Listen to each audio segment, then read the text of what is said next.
Hello, welcome to HCC MovieMakers Academy movie reviews, and being that the Avengers Age of Ultron will be playing in theaters this Friday, we thought what better time to review the 2012 film, The Avengers. Now, when The Avengers came out, it was this worldwide phenomenon. It grossed over $1 billion, everybody went to see it, and it's been lauded as one of the greatest, if not the greatest, superhero movie of all time. What do you think, Sami? I agree with that. I was actually surprised by this movie. I didn't think it was going to be very good. I went to this movie just because, two reasons. One, my friends wanted to watch it. The other one was there was a girl I liked, and she told me to go watch it. Oh, so, that would get all of us to go. Oh, yeah. Yeah, that's probably why this movie made so much money. Yeah. There was girls this movie is a chick flick in disguise, I think. No, I'm joking. Okay. But Yeah, I don't get that. So you like this film? Yes, I like this film. I enjoyed it thoroughly. I agree, and I kind of disagree at the same time. Mm-hmm.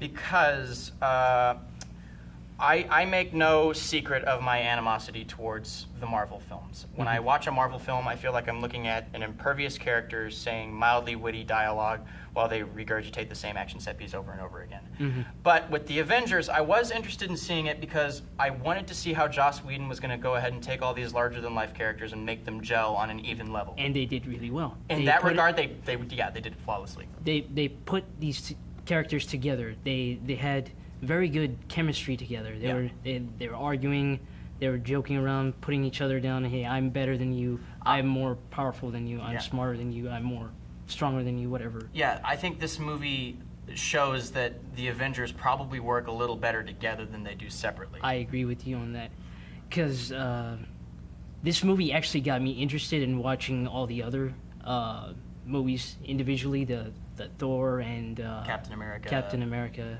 And they weren't. I was honestly a little bit disappointed. Very disappointed. Yeah, I don't care for any of the Marvel movies except for Iron Man 1. I do too. Iron Man 3 and Guardians of the Galaxy. 2 is a little. 2 is meh. Guardians of the Galaxy is so good I don't even consider it a part of the Marvel universe because it feels like a James Gunn film and not like a Marvel film, so I don't even include it. But as far as these individual superheroes are concerned, Iron Man is probably the most interesting. The most interesting. He's a charismatic character. Yeah, he's very. He's really interesting. He's a drug addict, and if you took his suit off, he would just be a human being. A very interesting human being. A very as well. smart human being, but a human being nonetheless.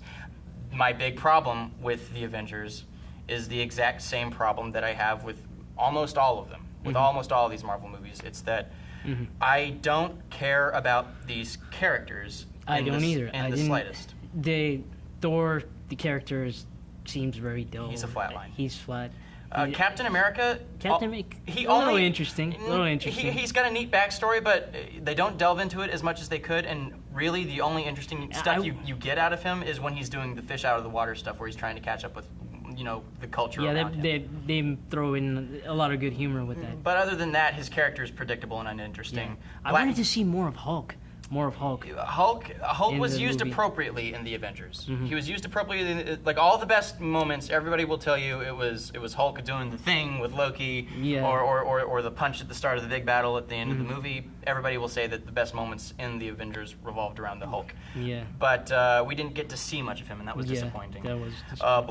Black Widow's a flatline. Hawkeye's a flatline. I wish they would have thrown in Spider-Man. They have the problem with the rights, obviously. But I really wish they would have thrown that in. I'm not a big comic book person, but I still think they should have thrown it in. I think it would have been much more interesting than having someone like Thor. I think it would have been a mess. I think that it would have been too much to work with. Spider-Man is such a rich character. I don't know if throwing him amidst all of these other people would have gelled very well.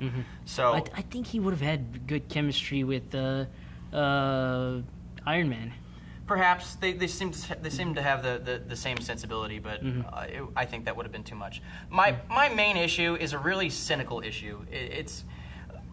I was talking earlier, when you're watching a comic book movie, a lot of people agree that it's a comic book movie and you take certain things for granted. Yeah. But the bottom line is this medium has become so oversaturated.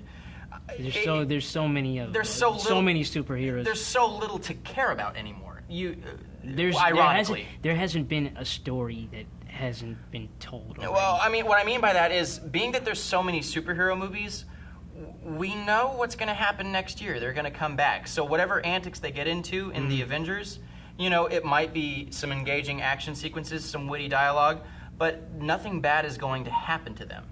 Nothing bad's going to happen to these characters because Marvel can't risk having anything bad happen to these characters. They're obviously big money pits. If somebody killed off Captain America, all of the girls who clamor for Chris Evans with his shirt off, they'll stop coming. Yeah. If Nick Fury if Nick Fury gets killed off, look, it sounds terrible to say this. I won't say what will happen. Let's just say a certain demographic will stop coming. You know what I mean? Like I'm not going to agree or disagree with you on that. I'm going to stay.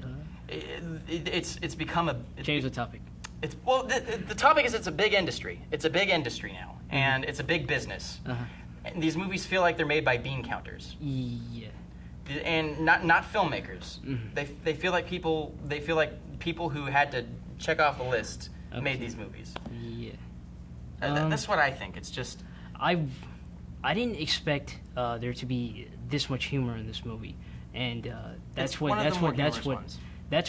sold it for me. That's what made me enjoy it.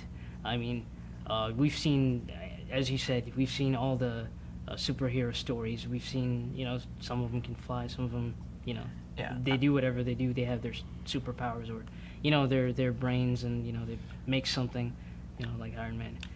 But humor is what sold this movie to me. It drove the movie in a neat way. There was some interesting interactions between the characters. I wasn't bored with this movie. With most of these Marvel films, I'm just watching something that I can see coming a mile away. You know, and we're focusing on a singular character that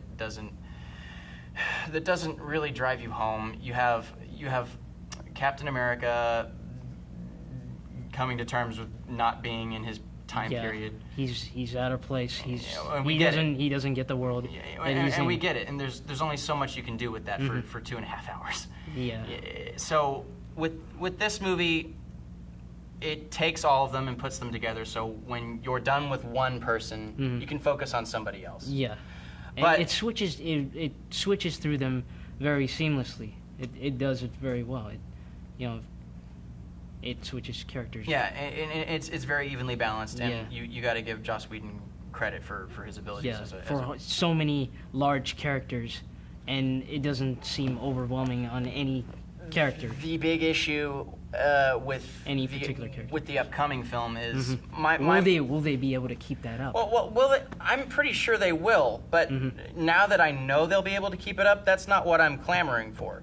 The only thing that's interesting me about Age of Ultron is, can they introduce a cool villain that's not Loki? I know you don't care for Loki, but I'm bored by Loki. Yeah, but the bottom line is from a villainous standpoint, Loki managed to carry those movies then. And I don't know. He was okay villain. I don't think he's great, but you know, it wasn't so much about the villains as it was about all of these cool characters working together. And this movie seemed a little bit more. It was one thing is that, like with Batman and stuff, they've been making it very dark. With this, it's sort of more cartoonish. That's what I. Well, I mean, because it's a little bit. The Marvel movies have a very specific tone. With Christopher Nolan movies, with the Batman trilogy, for example, it's dark and brooding, and it's appropriate because Batman is a traditionally gothic character. With the Marvel movies, it's look at these characters; they're so cool, they can do all these cool things, and it's like it's up and down, like that's what it is. Yeah. But there's no tension because you know these characters are going to be fine. I can guarantee you. I mean, I won't place money on it, but I'm pretty sure when we watch Age of Ultron, all of the main characters will be fine. Yeah, I was about to bring up the money thing. You know, how much you want to bet? Yeah, no, I'm not gonna place a bet because that would be. I'm fairly certain nothing bad will happen. I'm fairly certain we'll get a neat villain, but nothing bad will happen to the main characters. What would you give the Avengers out of a scale of 1 to 10? I was entertained, so I would say I was entertained. I enjoyed it. 8 out of 10. 8 out of 10. I'm going 6.5. 6.5. Yeah, it's a little low, but that's because I don't care at all. Well, it was mildly amusing for me. The chemistry between the characters made me care about them. That was the only reason. And then I went back and watched Thor, and then I was like, yeah. It's a mildly engaging movie for me. I was engaged because of the humor. Yeah, well, 6.5 is just how I feel about it. 6.5, 8. So thank you for watching. Yes, thank you for watching HCC MovieMakers Academy movie reviews. We're brought to you by the Houston Community College Filmmaking Program and HCC TV. We love movies, and if you love movies, then check out our website, www.hccs.edu, and enroll yourself in the art of filmmaking. Check out our YouTube channel and You better subscribe. You better subscribe. We're very lonely over here at HCC MovieMakers Academy movie reviews, and if you could subscribe, He's that would lonely. be very nice. Yeah. Thank you. We need, Please do it. please. Yeah, please. Please. Good. Thank you.